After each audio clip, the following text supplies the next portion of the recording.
There is one thing you need to understand about strong players. Yes, in one of my previous videos, I did mention that strong players don't necessarily learn to memorize the moves. What most of them do is familiarizing themselves with certain positions, tactical patterns, and a few more tricks. And ladies and gentlemen, this is what this video is all about.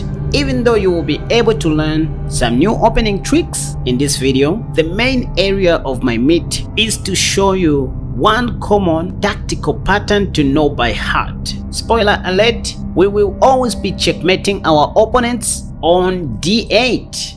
How you can be finishing most of your games on d8. So the first trick happens in the Caro-Kann defense. Let's say you're having white pieces, you play pawn to e4, your opponent responds with pawn to c6, the Caro-Kann defense, d4, d5, and then you go knight to c3. If you watched this video, which has popped up in the card above, you should be able to remember that this is the line that I recommended to play against the Caro-Kann defense, simply the knight c3 line, instead of pawn to e5 or pawn takes on d5. So here you are going to see black taking on e4, you take back with your knight, and then they will play knight to f6. And ladies and gentlemen, knight to f6 introduces the Tartacore variation, which was popularized by Tartacore Savielli from France, who was actually the black player in the game that we're analyzing. And here Retty Richard was having white pieces. So instead of taking the knight on f6, I suggest you go queen to d3. Right in this position, if black decides to take the knight on e4, we simply take back with a queen and play bishop e3, we castle on, bishop e2, and then we start expanding on the king side. And congrats, you just learned how to play against the Caro-Kann defense very easily. Now, right in this position, instead of taking the knight, black has this tactical idea of playing pawn to e5. You may think black just wants to exchange queens, but that's not the idea. Because if black takes your queen, he will just help you develop your minor piece by making you recapture on d3 and defend your knight on e4.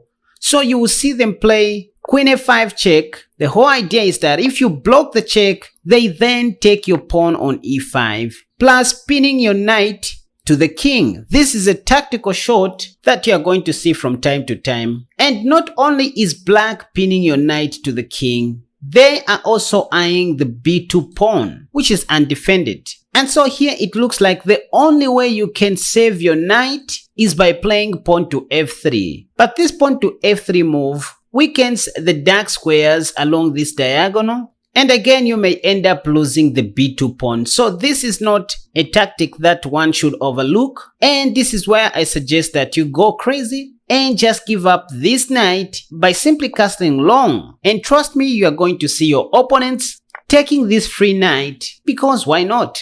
They also have plans to take on f2 and attack both your rook and your queen on d3. But here is where you're going to shock your opponents with this dynamite move, queen to d8 check. Oh, Casper, this is a free queen because the bishop is blocking the rook. Yes, if king takes d8, we have bishop g5, which is double checked by the rook and the bishop. And here black played king c7, then bishop d8 is checkmate. And that's the first checkmate on d8. Just in case you are wondering what was going to happen if black played king e8, white would have played rook d8 checkmate, since this diagonal is covered by the dark squared bishop. So this is one tactic to know by heart. Let's look at another opening trick involving this tactic.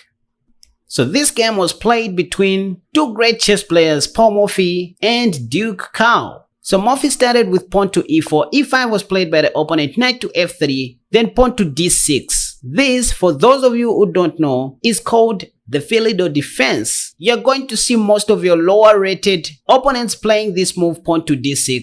Here I just recommend that you play like Morphy, go d4, and again, bishop g4 is what you will see most of your amateur players playing. I mean, even strong players play this move, bishop g4. Simply pinning your knight to the queen, just take on e5, and here you won't see black taking on e5 first because of this simple tactic. After king takes on d8, they are simply going to lose a pawn on e5, which also comes with a double attack on the f7 pawn and the light squared bishop. So due to this tactical shot, you won't see black taking on e5. Instead, they first of all take the bishop on f3, so that once you take with the queen, that's when they can now take on e5.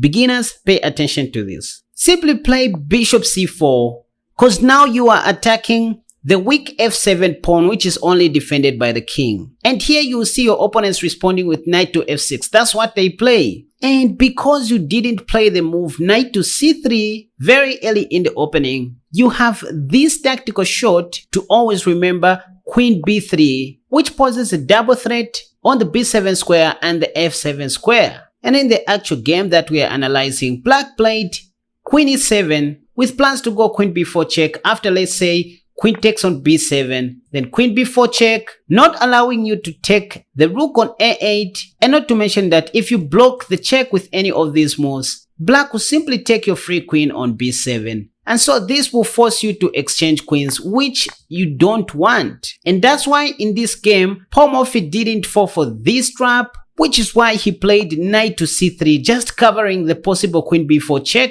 and still renewing the threat of capturing on f7 with a bishop. So pawn to c6 is what black played, thinking the queen is now defending the f7 pawn and the b7 pawn. You are going to see your opponents playing like this. By the way, here I recommend you go bishop g5, which is what Paul Morphy played. b5 they are going to play, intending to chase your bishop away from this square. And this is where Paul Morphy surprised his opponent by simply taking on b5. You can also do the same in certain positions. So just remember this tactical idea. If c takes b5, you take back with the bishop and that's check. So knight b d7 is forced. And now we can see this double pin which we have created. The knight is pinned to the king and the other knight is pinned to the queen. So after knight b d7, simply castle long, adding more salt to the wound. Rook d8 is what was played by black, and here Paul Morphy just went on to sacrifice his rook on d7. This is what we call a positional sacrifice, friends. You just sacrificed a bigger piece for a knight because you know that after the rook takes, your other rook will join the party, and that's what Morphy played. Queen e6 was played by black, unpinning the knight by moving the queen and also intending to exchange queens. And this is where Paul Morphy played bishop takes on b7 check, supported by the rook on d1. So black took with the knight, and just like in the previous game, Paul Morphy played a crazy move, queen b8 check. And it so happened that the king had no safe squares to go to. Knight takes b8 and then rook d8 is checkmate. So just like in the previous game, you can see this similar tactical pattern, the bishop on g5, and now it's the rook which mates on d8. Anyway, let's look at another similar pattern.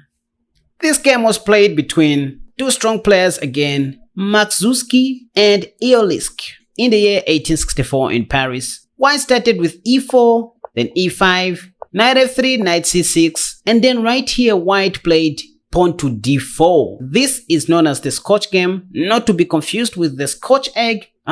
You can find the video which I made about this opening in the card above, but here is an extra trick that you can add to that. Here you see most of your opponents taking on d4. And yes, in my Scotch Gambit video, I recommended bishop c4, but here it's simply fine to take on d4 as well. This is simply called the Scotch game and not the Scotch Gambit. So one of the challenging moves that I didn't cover in that video is queen h4, which may come as a surprise to you. And this is what was played in the actual game that we are analyzing. So this queen is attacking our e4 pawn, and that's why bishop d3 in an effort to defend our pawn is a blunder, because knight will simply take our hanging knight on d4.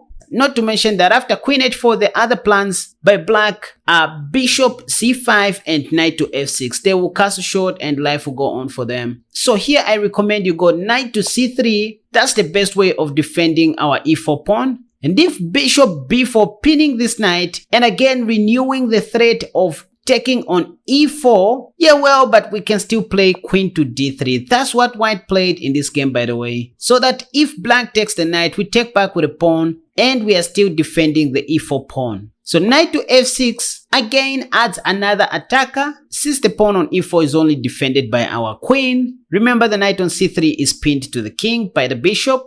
And this is where white simply took on c6 with his knight. And after d takes c6, the threat still remains of taking on e4. Therefore, just like in the first game that we finished analyzing, I recommend you go bishop d2, which was the move that was played. Again, you can see how the whole game is concentrated on this pawn right here. Now black can't take because the knight is no longer pinned, which is why black took the knight. And after bishop takes, this is when black took on e4. Not to mention that taking with a knight also introduces the idea of taking on f2 with check, and the bishop will also be under attack. Seeing this threat, white just played queen d4, pinning the knight to the queen and also defending the f2 pawn and also eyeballing the pawn on g7. So queen e7 was played by black with some nasty discovery ideas of playing knight to g3, and that would be check, but the whole idea is to win the rook on h1. So white just went on to castle long. And please note that black cannot castle short because there is a mate coming on g7 with the queen supported by the bishop. And so in an effort to protect the g7 pawn, black played queen g5, which is check, and at the same time defending the g7 pawn. And black simply played pawn to f4, blocking the check. But hey, who's guarding the f4 pawn? No one. Which is why black took the f4 pawn check and white played bishop d2, blocking the check. Now the knight cannot even take the bishop because we can simply take the free queen on f4, which is why black played queen g4, moving away from danger and right in this position. Because the white player was familiar with the Paul Morphy's trap, he remembered this tactical shot of sacrificing on d8, and that's check. The only move is for the king to take the queen. And here comes bishop g5, which is double check by the rook and the bishop. And the only move is for black to play king e8, after which rook d8 wins the game. And this is the best example of how chess history repeats itself. Anyway, let's look at the last similar tactical shot. Okay, now this one is not really a mate on d8, but it comes with the same ideas: pawn to e4, e5. And instead of playing knight to f3, you can still go pawn to d4. This is known as the center game. E takes d4 is the common move. Here you take back with your queen, and after knight c6, you play queen f4. And for those of you who know openings, this looks like the Scandinavian defense now with white pieces. So knight to f6 is played by black, which is the top played move, by the way. Black just wants to develop his dark squared bishop on e7 and castle short. And here I recommend you go knight to c3, simply developing your knight. Please note that if bishop b4 pinning our knight to the king, we have bishop d2 and castle long, and then we start expanding from the king side. But here you are going to see your unprepared opponents going pawn to d5, just trying to destroy the center. And also the plan by black is to go pawn to d4. And that's why here you don't play pawn to e5, just go bishop g5, pinning the knight to the queen. And after d takes e4, you simply take back with your knight, putting more pressure on the f6 knight. After queen e7, you can clearly see that black is pinning our knight on e4 to the king. And again, just like in the first game, I suggest you castle long, completely giving up your knight on e4. And so you're going to see most of your opponents taking on e4 with their queen. Now you may ask, what have we achieved so far? We just lost a full piece. Well, not really, because we have this sneaky move, rook d8 once again. And that's check. Please note that the whole idea is to force the black king to enter into the line of the pin, e.g. if the king takes on d8, now it is the king's knight which will be pinned to the king. Equally, if king e7, the knight will be pinned to the king, and that's the whole idea. After king takes on d8, that's when we can take the free queen, since the knight is pinned to the king. And there you have it, ladies and gentlemen. So whenever you are playing the game of chess, avoid memorizing moves. Instead, start familiarizing yourself with tactical shots like these. And I'm sure if you master this technique by heart, you will be able to surprise most of your opponents in a similar manner. So look out for the D8 mating pattern in your next games. Alright, if at all you enjoyed watching this video, please don't hesitate to give it a thumbs up. Subscribe to my channel in order to encourage me to keep on making more wonderful content just like this one. And thank you once again for supporting my channel and also for buying my courses. You can find the link for my website in the description down below, where you can purchase my courses. Peace out.